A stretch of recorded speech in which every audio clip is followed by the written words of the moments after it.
అందరికీ నమస్కారం, శుభోదయం. Welcome to profit master. ఇవాళ 6th March థర్స్డే ఇంటర్నేషనల్ మార్కెట్స్లో పర్ఫార్మెన్స్, అలాగే మన మార్కెట్స్ మీద ఇంపాక్ట్ ఒకసారి చూద్దాం. యుఎస్ మార్కెట్స్లో నిన్న మళ్ళీ ఒక చిన్నపాటి బౌన్స్ బ్యాక్. S&P 500 దాదాపుగా 1.1% మేర, డౌ జోన్స్ 1.14% మేర, నాస్డాక్ 1.5% మేర లాభాలతో అయితే ముగిశాయి. టారిఫ్ కన్సెషన్స్ అంటే especially Mexico, Canada agriculture based products imports మీద కొద్దిగా కన్సెషన్స్ ఇవ్వడం, ఆటో ప్రోడక్ట్స్ సంబంధించి ఒక నెల రోజులు ప్రస్తుతానికి తాత్కాలిక ఊరటనివ్వడం, పొద్దున్న చేసిన ప్రకటనకి సాయంత్రం చేసిన ప్రకటనకి అంతలోపే తేడా. అంటే ఆయన చెప్పే మాటలకి చేసే చేష్టలకి పొంతన ఉండదు అని చెప్పి మరొకసారి అంత ఒలటైల్, మార్కెట్ కంటే ఒలటైల్ నేచర్ డొనాల్డ్ ట్రంప్ది అని చెప్పి అర్థమవుతోంది. సో మార్కెట్స్ నిన్న ఈ వార్తల నేపథ్యంలో కొద్దిగా ఒక రీబౌండ్ అయితే మనం చూసాం. యాజ్ ఆఫ్ నో ఏషియన్ మార్కెట్స్లో కూడా ట్రెండ్ పాజిటివ్గా ఉంది. నికాయ్ 1% మేర, హాంకాంగ్ 2.5%, షాంఘై దాదాపు 30% మేర లాభాలతో అయితే ట్రేడ్ అవుతూ వస్తున్నాయి. సో ఒక పాజిటివ్ సంకేతం. ఇవాళ కూడా మనకి మార్కెట్స్లో ఒక మంచి 10 days ఫాల్ తర్వాత, గట్టి ఫాల్ తర్వాత నిన్న మంచి రికవరీ మార్కెట్స్లో కనిపించింది. సో ఈరోజు కూడా అదే స్థాయి రికవరీ మార్కెట్స్లో ఎక్స్పెక్ట్ అయితే చేస్తున్నాము. బట్ పదే చెప్తున్నట్టు, సో పూర్తి బాటమ్ అవుట్ అయిపోయింది మార్కెట్స్. ఇంకా ఇక్కడి నుంచి పూర్తి స్థాయిలో రికవరీ మాత్రమే ఉంటుంది అని అయితే చెప్పడానికి లేదు. కన్సాలిడేషన్ ఫేజ్ మార్కెట్స్లో ఎక్కువ కాలం కొనసాగే అవకాశం ఉంది. భారీ ఎత్తున మళ్ళీ పూర్తి స్థాయిలో పూర్వ వైభవం మార్కెట్స్కి వస్తుందని చెప్పి అనుకొని ఫుల్ లెంత్లో మనీ అయితే కమిట్ చేయకండి. కొద్దిగా వెయిట్ చేయండి. మేబీ Q4లో GDP నెంబర్స్ అవి పాజిటివ్గా ఉంటాయి. ఈ కుంభమేళ ఎఫెక్ట్ కొద్ది గొప్ప ఉంటుందని చెప్పి స్ట్రీట్ ఎక్స్పెక్ట్ చేస్తున్నప్పటికీ కూడా స్టిల్ మనకి ట్రంప్ టారిఫ్స్ ఎఫెక్ట్ ఎంత స్థాయిలో ఉంటుంది, ఏ సెక్టార్స్ మీద ఏ స్థాయిలో ఉంటుందని చెప్పి కొద్దిగా చెప్పడం కష్టం అవుతుంది. కాబట్టి బెటర్ వెయిట్ అండ్ వాచ్ మోడ్లో ఉండడమే మనం best.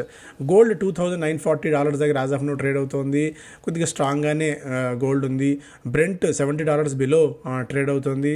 Oils falls for third day, down more than 2% on OPEC plus output increase and Trump tariffs. ఇది మేజర్గా మనకు ఒక పాజిటివ్ అంశంగా చూడాలి. ఎప్పుడైతే బ్రెంట్ బిలో 70 వస్తుందో, ఎప్పుడైతే అక్కడ వీక్నెస్ ఇది వస్తుందో, మనకు మంచి ప్రైస్కి క్రూడ్ ఆయిల్ దొరుకుతుంది. కాబట్టి ఇది ఒక పాజిటివ్ సంకేతంగా మనం ఇక్కడ చూడాలి. బట్ ఇవి ఇంటర్నేషనల్ మార్కెట్స్ నుంచి. మన మార్కెట్స్ పరంగా చూస్తే స్టిల్ ఇంకా ఫారిన్ పోర్ట్ఫోలియో ఇన్వెస్టర్స్ నెట్ సెల్లర్స్గానే ఉన్నారు. నిన్న ఆల్మోస్ట్ 2,900 crores వర్త్ ఆఫ్ స్టాక్స్ని వాళ్ళు సెల్ చేయగా, డొమెస్టిక్ ఇన్స్టిట్యూషన్ ఇన్వెస్టర్స్ 20 సెషన్లో కూడా పాజిటివ్గా ఉన్నారు. 3,370 crores వర్త్ ఆఫ్ స్టాక్స్ని కొనుగోలు చేయడం అయితే చూసాం. So as of now Asian markets trend బట్టి చూసినా, అమెరికన్ మార్కెట్స్ ట్రెండ్ బట్టి చూసినా కూడా ఒక లాభాల ప్రారంభంతో మార్కెట్స్ సిద్ధమవుతున్నాయని చెప్పి అర్థం చేసుకోవచ్చు. కాకపోతే ఎప్పటికైనా సరే ఒక కాషియస్ అప్రోచ్తోనే ట్రెండ్ తీసుకోండి. ఎందుకంటే ట్రెండ్ సడన్గా మార్కెట్స్లో ఇంత ఫండమెంటల్స్ చేంజ్ లేకుండా ఓవర్సోల్డ్ జోన్లో, టెక్నికల్గా మాట్లాడుకుంటే ఓవర్సోల్డ్ జోన్లో ఉన్నాయి మార్కెట్స్, అది అందరికీ తెలిసిందే. సో ఆ ఓవర్సోల్డ్ జోన్ నుంచి కొద్దిగా పుల్ బ్యాక్ లాంటిది, షార్ట్ కవరింగ్ ర్యాలీ లాంటిది మాత్రం మనం చూస్తున్నాం. స్టాక్స్ పరంగా Zydus life sciences, the firm received the final approval from the US FDA to manufacture dasatinib tablets అదొకటి. Gensol engineering investment information and credit rating agency revised the firm's rating by downgrading to D versus BBB-. So అదొక negative. Galaxy Surfactants strategic collaboration కుదుర్చుకుంది via its group companies with one of its global partners to provide engineering, procurement and construction services అదొకటి. IOL chemicals and pharma, the European directorate for the quality of medicines and health care issued a certificate of suitability for the companies API product. R Systems International, Blackstone has launched IoT Smart C2C connector on Amazon Web Services to simplify smart home device integration challenges. అదొకటి.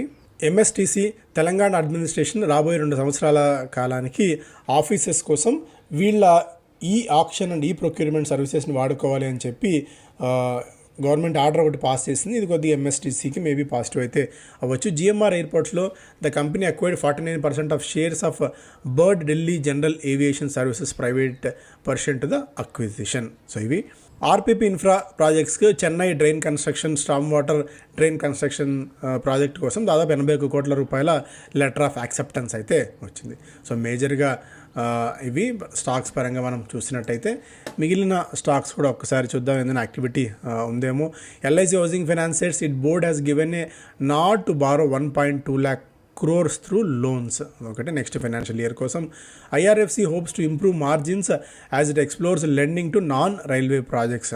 వీళ్ళకి Navratna status కూడా వచ్చిన తరుణంలో metro ప్రాజెక్ట్స్కి అలాగే ఈ railways related linking infrastructure projects కూడా loans ఇవ్వడానికి IRFC ఇప్పుడు సన్నద్ధమవుతుంది.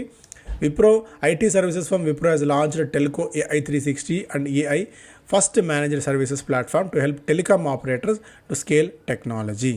విమ్టా ల్యాబ్స్ శివరామకృష్ణ కంబంపాటిని సిఎఫ్ఓగా నియమించింది. సో మేజర్గా ఇవి స్టాక్స్ పరంగా ఎకనామిక్ టైమ్స్ ఫస్ట్ పేజ్లో India doing tariff maths as Trump gives April 2nd call. So April 1st అయితే ఫూల్స్ డే అయిపోతుంది, అందుకని April 2nd నుంచి టారిఫ్స్ అనౌన్స్ చేయబోతున్నాము, టారిఫ్స్ మొదలవుతుంది అని చెప్పి డొనాల్డ్ ట్రంప్ గారు నిన్న కాంగ్రెస్కి అడ్రస్ చేస్తూ చేసిన వ్యాఖ్యలు ఇవి. సో చాలా స్ట్రాంగ్గా అయితే ఉన్నారు. అన్ని దేశాలతో పాటు మనకు కూడా ఇంపాక్ట్ అయితే ఉండబోతోంది. దాదాపుగా $7 బిలియన్ వరకు ఇంపాక్ట్ మన మార్కెట్స్ మీద అంటే మన ఓవరాల్ ఎకానమీ మీద ఉంటుంది అనేది ఓవరాల్గా ఇండస్ట్రీ అండ్ గవర్నమెంట్ ఎక్స్పెక్ట్ చేస్తున్న అంశం. అయితే ఫార్మా కంపెనీస్ పట్టుబడుతున్నాయి కేంద్రాన్ని. మనం యుఎస్ నుంచి దిగుమతి చేసుకునే కొన్ని ఫార్మా వాటి మీద ఇంపోర్ట్ డ్యూటీ తీసేస్తే సో మనం ఎక్స్పోర్ట్ చేసినప్పుడు మన మీద ఆ వేడి ఉండదు అనేది ఫార్మా కంపెనీస్ చెప్తున్న మాట. ప్రభుత్వానికి వాళ్ళు చేస్తున్న రిక్వెస్ట్ అండ్ దరఖాస్తు. ప్రభుత్వం దీన్ని ఏ మేరకు తీసుకుంటుంది చూడాలి. ఫస్ట్ మనకి మేజర్గా కెమికల్స్ అండ్ ఫార్మా మీద ఇంపాక్ట్, తర్వాత electronic, telecom and electronics, diamond, gold products, textile and clothing, machinery, agriculture ఇవి మనం మేజర్గా వాళ్ళకి ఎగుమతి చేసే ప్రోడక్ట్స్ కాబట్టి ఎలాంటి ఇవి ఉంటాయో కూడా మనం చూడాలి. Markets at is retail therapy failing. మేజర్గా ప్యాసింజర్ వెహికల్ సేల్స్ తగ్గుతున్నాయి, టూ వీలర్ వెహికల్ సేల్స్ తగ్గుతున్నాయి, smart phone sales, television sales అవన్నీ కొద్దిగా తగ్గుతున్న ఈ తరుణంలో మేబీ కొద్దిగా రీటైలర్స్ వెనకడుగు వేస్తున్నారు. ఇన్ఫ్లేషన్ గట్టిగా ఎఫెక్ట్ చూపిస్తోంది అనేది కూడా ఒక సంకేతంగా మనం ఇక్కడ భావించాలి. ఎందుకంటే ఏ ఎకానమీ అయినా అట్లా పెరుగుతూ వెళ్ళదు. సో మార్కెట్ సంగతి పక్కన పెడితే ఎకానమీ రీలింగ్ అంటారు, కొద్దిగా ప్రెషర్ అని అర్థం చేసుకోవాలి సేల్స్ పాయింట్ ఆఫ్ వ్యూలో మనం చూసినప్పుడు. Dalal Street reverses 10-day losing run as worries over tariffs ease. So ఇది మనకి ఆల్రెడీ మనం తెలిసిందే, దీని గురించి ప్రత్యేకంగా మాట్లాడుకోవాల్సిన పని లేదు. ఎన్ఎస్సి ఎక్స్పైరీ డేని సోమవారానికి మార్చింది కొద్దిగా బీఎస్సీకి పోటీ ఇవ్వడానికి. బీఎస్సీతో ఏదైతే ఇంతకాలం ట్రేడర్స్కి ఆ ఎడ్జ్ ఉంటుందో ఆ ఎడ్జ్ కొద్దిగా పోబోతోంది. డైరెక్ట్గా బీఎస్సీ మీద ఎఫెక్ట్ ఉండబోతోంది అని చెప్పి బ్రోకర్స్ పెద్దగా ఎక్కువగా భావిస్తున్నారు. అందువల్ల నిన్న 304% మేర బీఎస్సీ స్టాక్లో అయితే కొద్దిగా వీక్నెస్ అయితే కనిపించింది. లాస్ట్ కొద్ది రోజుల నుంచి స్టాక్లో 20-25% మేర వీక్నెస్ కూడా మనం చూసాం బీఎస్సీ విషయంలో. ఎన్ఎస్సీ ఈ మూవ్ దాన్ని అడ్వాంటేజ్గా తీసుకోవడానికి చేసిన ప్రయత్నం.